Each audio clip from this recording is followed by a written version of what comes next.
Hi, dear students. In the last video lesson, we discussed the silent feature of our constitution. In the last video lesson, we discussed 6 important silent features.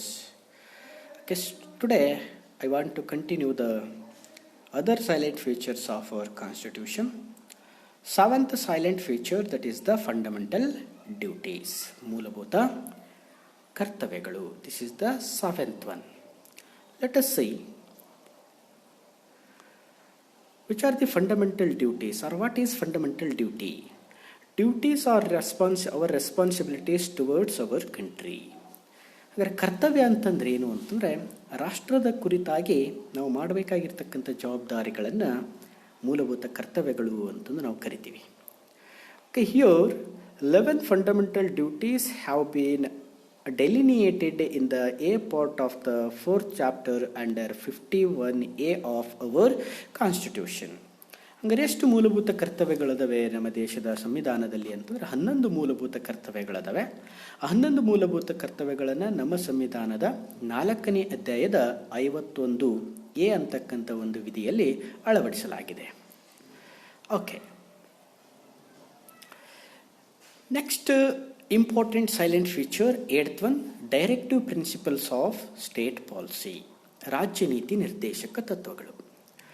Okay, see here, directive principles of state policy have been incorporated in the 4th schedule of our constitution. ರಾಜ್ಯ ನೀತಿ ನಿರ್ದೇಶಕ ತತ್ವಗಳನ್ನು ನಮ್ಮ ಸಂವಿಧಾನದಲ್ಲಿ 4ನೇ ಅಧ್ಯಾಯದಲ್ಲಿ ಅಳವಡಿಸಲಾಗಿದೆ. These principles have been adopted from the Irish constitution. ಈ ಒಂದು ರಾಜನೀತಿ ನಿರ್ದೇಶಕ ತತ್ವಗಳನ್ನು ಐರ್ಲೆಂಡ್ ದೇಶದ ಸಂವಿಧಾನದಿಂದ ಎರವಲಾಗಿ ಪಡೆದಿದ್ದೀವಿ. They are the basis for the establishment of social and economic equality. ಈ ರಾಜನೀತಿ ನಿರ್ದೇಶಕ ತತ್ವಗಳು ಸಾಮಾಜಿಕವಾದ ಮತ್ತು ಆರ್ಥಿಕವಾಗಿರ್ತಕ್ಕಂಥ ಸಮಾನತೆಯನ್ನು ತರುವ ಉದ್ದೇಶಕ್ಕಾಗಿ ನಮ್ಮ ಸಂವಿಧಾನದೊಳಗೆ ಸೇರಿಸಲಾಗಿದೆ. They are the basic principles required for the administration of the country. ನಮ್ಮ ರಾಷ್ಟ್ರದ ಆಡಳಿತದಲ್ಲಿ ಒಂದು ಸಮಾನತೆಯನ್ನು ತರಬೇಕು ಅಂತಕ್ಕಂಥ ಒಂದು ಉದ್ದೇಶದಿಂದ ನಮ್ಮ ಸಂವಿಧಾನದಲ್ಲಿ ಈ ರಾಜನೀತಿ ನಿರ್ದೇಶಕ ತತ್ವಗಳನ್ನು ಅಳವಡಿಸಲಾಗಿದೆ. At the government cannot be questioned by A court of justice if it does not implemented them. Okay, ಆದರೆ ಇಲ್ಲಿರ್ತಕ್ಕಂಥ ಒಂದು ನಿಬಂಧನೆ ಏನು ಅಂತಂದರೆ ಮೂಲಭೂತ ಹಕ್ಕುಗಳನ್ನು ಜಾರಿಗೆ ತರದೇ ಇದ್ದಾಗ ನಾವು ಕೋರ್ಟ್ನೊಳಗೆ ಮನವಿಯನ್ನು ಸಲ್ಲಿಸಬಹುದು. ಆದರೆ ರಾಜನೀತಿ ನಿರ್ದೇಶಕ ತತ್ವಗಳನ್ನು ಸರ್ಕಾರಗಳು ಅನುಷ್ಠಾನಗೊಳಿಸದೇ ಇದ್ದಾಗ ಯಾವುದೇ ಕೋರ್ಟಿನೊಳಗೆ ನಾವು ಅದನ್ನು ಪ್ರಶ್ನೆ ಮಾಡುವಂತಿಲ್ಲ. When the government frames new laws it should pay attention to these principles. ಹಾಗಾದ್ರೆ ಇವು ಯಾವಾಗ ಮಹತ್ವಕ್ಕೆ ಬರ್ತವೆ ರಾಜನೀತಿ ನಿರ್ದೇಶಕ ತತ್ವಗಳು ಅಂತಂದರೆ ಯಾವಾಗ ಸರ್ಕಾರ ಕಾಯ್ದೆ ಕಾನೂನುಗಳನ್ನು ಮಾಡ್ತದೋ ಅಂತಹ ಸಂದರ್ಭದಲ್ಲಿ ರಾಜ್ಯ ಸರ್ಕಾರ ಈ ಒಂದು ಕೇಂದ್ರ ಸರ್ಕಾರ ಅಥವಾ ರಾಜ್ಯ ಸರ್ಕಾರ ಈ ಒಂದು ರಾಜ್ಯ ನೀತಿ ನಿರ್ದೇಶಕ ತತ್ವಗಳಿಗೆ ಅನುಗುಣವಾಗಿ ತನ್ನ ಕಾರ್ಯಕ್ರಮಗಳನ್ನು ತನ್ನ ಯೋಜನೆಗಳನ್ನು ಅನುಷ್ಠಾನಗೊಳಿಸ್ತದೆ. Okay, this is the information relating to directive principles of state policy. Okay, 9th silent feature, that is the independent and centralized judiciary system.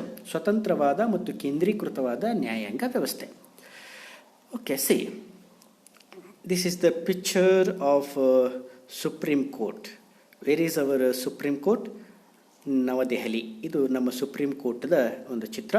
ಈ ಸುಪ್ರೀಂ ಕೋರ್ಟ್ ನಮ್ಮ ದೇಶದೊಳಗೆ ಎಲ್ಲಿದೆ ಅಂತಂದರೆ ರಾಷ್ಟ್ರದ ರಾಜಧಾನಿಯಾಗಿರ್ತಕ್ಕಂಥ Delhi ಒಳಗಿದೆ.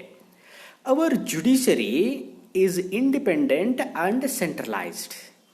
Okay, the court have the authority to give bold judgement in order to protect the rights of people. Neither the legislature nor the executive has the right to interfere with the working of the judiciary. ನಮ್ಮ ದೇಶದೊಳಗಿರ್ತಕ್ಕಂಥ ನ್ಯಾಯಾಂಗ ಸ್ವತಂತ್ರವಾಗಿದೆ ಮತ್ತು ಕೇಂದ್ರೀಕೃತವಾಗಿದೆ. ನಮ್ಮ ದೇಶದಲ್ಲಿರ್ತಕ್ಕಂಥ ನ್ಯಾಯಾಂಗ ಯಾವುದೇ ನಿಷ್ಪಕ್ಷಪಾತವಿಲ್ಲದೆ, ಯಾವುದೇ ಪಕ್ಷಪಾತವಿಲ್ಲದೆ, ಯಾವುದೇ ಶಾಸಕಾಂಗದ ಸದಸ್ಯರಿಗೆ ಅಥವಾ ಕಾರ್ಯಾಂಗದ ಸದಸ್ಯರಿಗೆ ಮಣೆ ಹಾಕಿ ನ್ಯಾಯ ತೀರ್ಮಾನಗಳನ್ನು ಮಾಡುವಂತಿಲ್ಲ. ಅಂದರೆ ಸ್ವತಂತ್ರವಾಗಿ ನ್ಯಾಯ ತೀರ್ಮಾನಗಳನ್ನು ಮಾಡ್ತಕ್ಕಂಥ ಅಧಿಕಾರ ನಮ್ಮ ದೇಶದ ಸ್ವತಂತ್ರವಾಗಿರ್ತಕ್ಕಂಥ ನ್ಯಾಯ ವ್ಯವಸ್ಥೆಗೆ ಇದೆ. The supreme court is the highest court in the land and all the high courts and subordinate courts function under it. ನಮ್ಮ ದೇಶದೊಳಗಿರ್ತಕ್ಕಂಥ ಸುಪ್ರೀಂ ಕೋರ್ಟ್ ದೇಶದ ಪರಮೋಚ್ಚವಾಗಿರ್ತಕ್ಕಂಥ ನ್ಯಾಯಾಲಯ, ದಟ್ ಈಸ್ ಲೊಕೇಟೆಡ್ ಇನ್ ನವದೆಹಲಿ. ಇನ್ನು ಎಲ್ಲ ರಾಜ್ಯಗಳಲ್ಲಿರ್ತಕ್ಕಂಥ ಹೈಕೋರ್ಟ್ಗಳು ಮತ್ತು ಹೈಕೋರ್ಟ್ದ ಅಧೀನೊಳಗಿರ್ತಕ್ಕಂಥ ಎಲ್ಲ ನ್ಯಾಯಾಲಯಗಳು ಅಂತಕ್ಕಂಥವು ಸುಪ್ರೀಂ ಕೋರ್ಟ್ದ ಅಧೀನದೊಳಗೆ ತಮ್ಮ ಕೆಲಸ ಕಾರ್ಯಗಳನ್ನು ಮಾಡಬೇಕು. Okay, this is the information relating to independent and centralized judiciary system. Our next silent feature, that is the single citizenship. Ek pauratva. Single citizenship. The Constitution makes provision for single citizenship in order to curb narrow-minded provincialism and promote nationalism.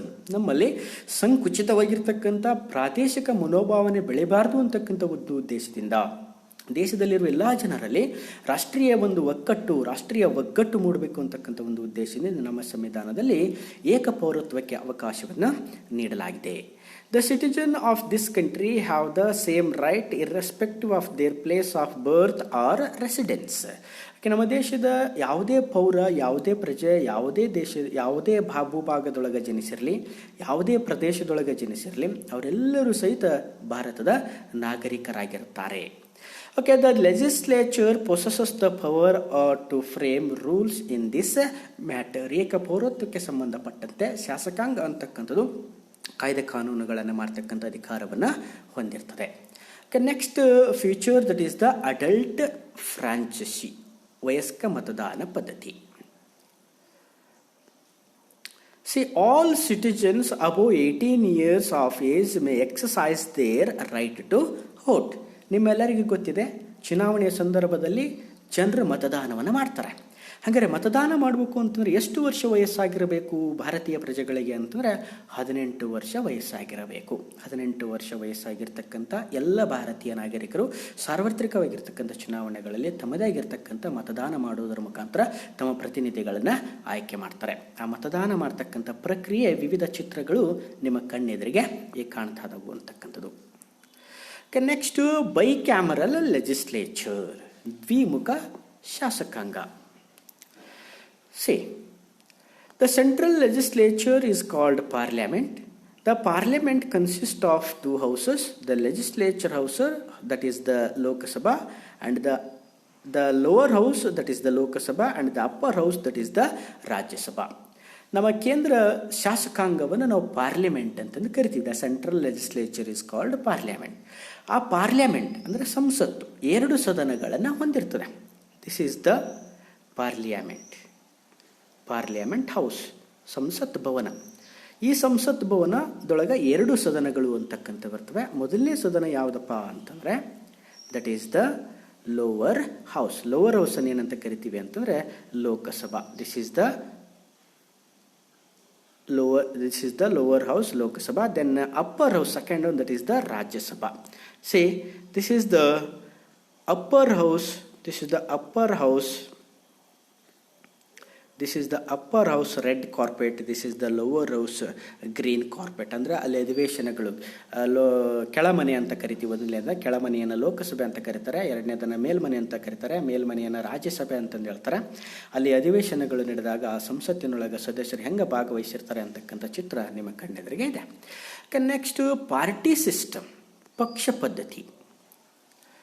Okay, C, political parties are the pillars of a democracy. There is a multi-party system in India. The party which wins the majority of votes in the general election becomes the ruling party, whereas the rest will be the opposition party. Okay, ರಾಜಕೀಯ ಪಕ್ಷಗಳನ್ನು ನಮ್ಮ ದೇಶದೊಳಗೆ ನಾವು ಕಾಣ್ತಿದ್ದೀವಿ. ರಾಜಕೀಯ ಪಕ್ಷಗಳೇ ಪ್ರಜಾಪ್ರಭುತ್ವದ ಸ್ತಂಭಗಳಿದ್ದಂತೆ. ಹಾಗಾಗಿ ನಮ್ಮ ದೇಶದೊಳಗೆ ನಾವು ಬಹುಪಕ್ಷ ಪದ್ಧತಿಯನ್ನು ನಾವು ಕಾಣ್ತಾ ಇದ್ದೀವಿ. For example, in our nation we are seeing the NCP party. NCP ಅಂತಂದರೆ national Congress party. Next BJP, ಭಾರತೀಯ Janata party. Next CPM, BSP, SP. These are the symbols of political parties. ಹಿಂಗೆ ಹಲವಾರು ಏನು ಪಕ್ಷಗಳು ಅಂತಕ್ಕಂಥ ನಮ್ಮ ದೇಶದೊಳಗದವು. ಸಾರ್ವತ್ರಿಕ ಚುನಾವಣೆಗಳಲ್ಲಿ ಯಾವ ಪಕ್ಷ ಅಂತಕ್ಕಂಥದ್ದು ಬಹುಮತವನ್ನು ಪಡಿತಿದೋ, which party wins the majority of votes in the general election, that is called the ruling party. ಸಾರ್ವತ್ರಿಕ ಚುನಾವಣೆಗಳಲ್ಲಿ ಯಾವ ಪಕ್ಷ ಬಹುಮತ ಪಡಿತದೋ ಅಂತಹ ಪಕ್ಷವನ್ನು ಏನಂತ ಕರೀತಾರೆ ಅಂತಂದ್ರೆ ಆಡಳಿತ ಪಕ್ಷ ಅಂತಂದು ಕರೀತಾರೆ.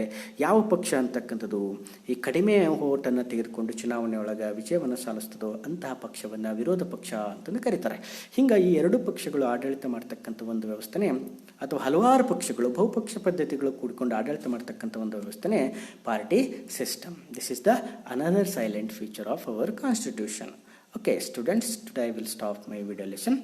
Next I will continue the next silent features of our constitutions. Thank you.